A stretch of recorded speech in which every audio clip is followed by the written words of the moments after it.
Thank you all so much for coming to celebrate Brock and I's wedding. It's so lovely to see all these faces here, friends, family. Um, Again, I can't thank you enough.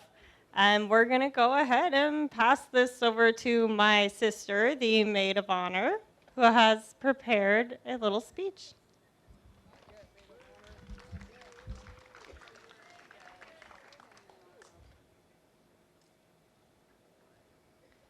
Hi, I'm Catherine. I'm the sister of the bride.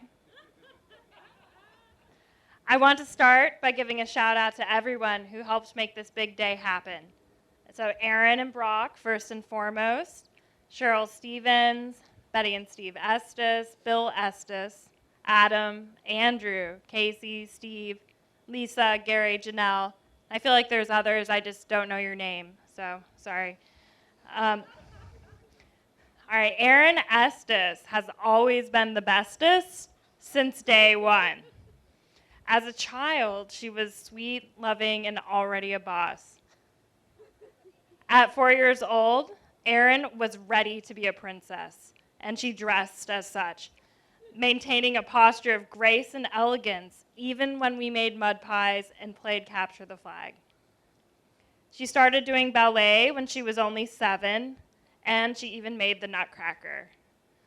She's always been stunning and beautiful, and she was even a princess from the inside and out. Her heart always has exuded unconditional love. She cared for her agoraphobic cat, Spot, through all of his injuries, and her tenderness made his life heaven until the very end. And let's not forget about Lady Jane. She lived to 20, for 5 years straight. So her natural charisma has always made her the life of the party. Friends have always flocked to Erin, which is really no surprise. Look at her. Getting to spend time with Erin is always a treat, as her kindness, sense of humor, and love for life works like osmosis.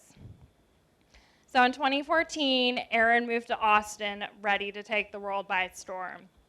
When she was still in North Carolina, she had already become a supervisor at a call center, and she was only like 20 or something. And so we knew she was destined for great things in the big city. Erin's love story with Brock is romantic and unique for millennials. They didn't meet on Tinder.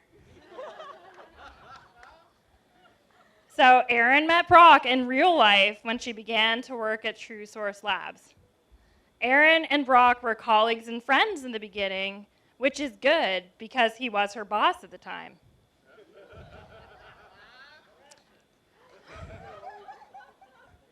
Brock was soon to discover Erin's big dick energy, though.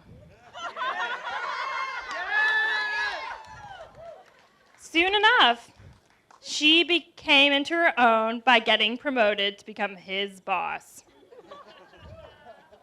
With a proper pecking order established, Erin and Brock's love bloomed, and they realized they were destined to be together.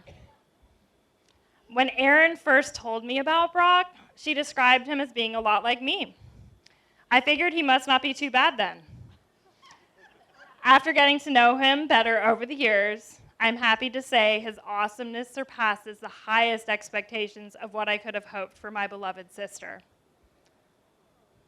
Brock cherishes and respects Erin's BDE, and together, they have created a life of professional synergy coupled with a love for fun and the good life.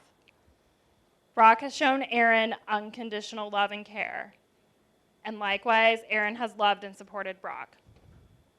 The marriage of Erin and Brock will make official what they already have together: devotion, love, and commitment to one another's well-being. As stated by Rumi, the minute I heard my first love story, I started looking for you, not knowing how blind that was. Lovers don't finally meet somewhere, they're in each other all along. So let's give it up to the happy couple.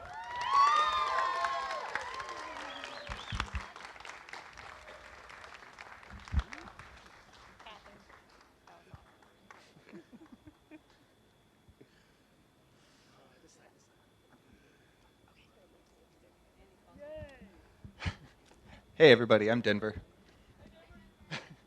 First, I want to say I became a sound guy so I don't have to be on this end of the microphone. I don't like this side. I'll get over it. Brock and I met when he moved to a quiet little Granbury, Texas in the 8th grade, I think, right?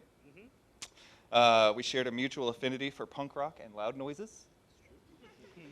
Some of his family will remember Brock had a backpack with speakers in it.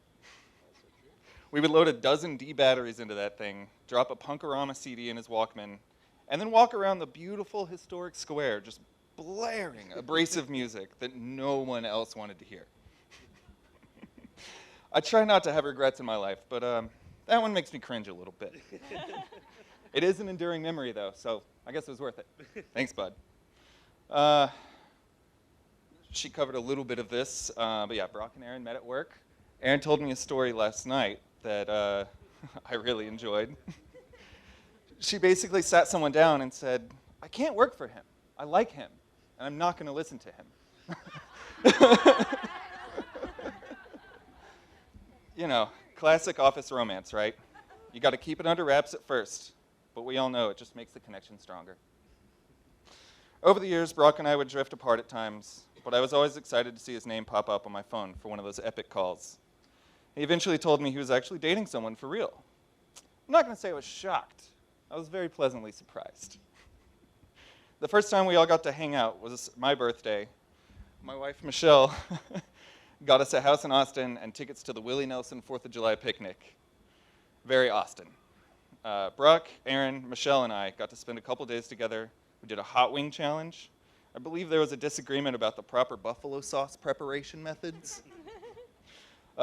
Side note, you know that phrase, when an unstoppable force meets an immovable object? That was Michelle and Aaron. Anyway, after that trip, I knew it was only a matter of time for them. And I'm so glad I was right. Just wanted to say something about memories. I've been thinking about it a lot, and that's all we really have at the end of the day. Everything we do, it's all about making memories. Memories are everything. And they're nothing. They're intangible, they're fleeting. This night's been so beautiful, and it's just getting started. I'd love it if we could just take a moment, look around, and take it all in. May this memory endure as long in Brock and Aaron's marriage. I love you both very much. Aww.